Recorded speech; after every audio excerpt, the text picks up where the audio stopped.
рӯзи 3 ноябр дар шаҳри Минск ҷаласаи навбатии созмони аҳдномаи амнияти дастаҷамъӣ баргузор шуд. Ин ҳамоиш бо ширкати раҳбарони кишварҳои узви созмон ҷараён гирифт ва дар он аз ҷумла президенти Тоҷикистон низ ширкат дошт. Дар баромади худ Эмомалии Раҳмон бори дигар таваҷҷӯҳи шариконро ба таҳкими ҳифзи сарҳади байни Тоҷикистон ва Афғонистон ҷалб намуд.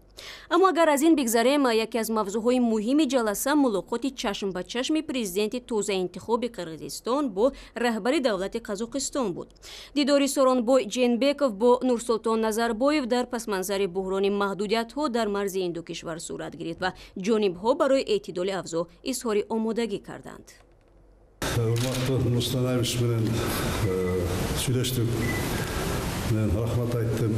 Сабабҳои вазъ дар марзи ду кишварро мо медонем. Барои ҳамин ба ин қарор расидем. Харитаи роҳе ки ҳукумати ду кишвар таҳия кард, мо онро баррасӣ намудем.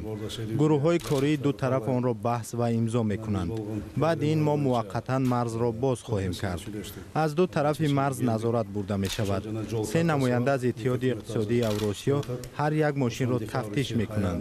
Ин гуна тафтиш дар марз бо Чин низ сурат мегирад.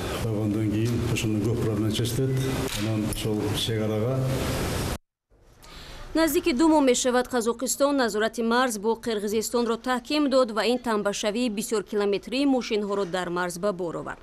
Қазоқистон ин тасмимро мубориза бо қочоқ ва аммо Қирғизистон бошад монеаҳои сунъии тиҷорат унвон карданд.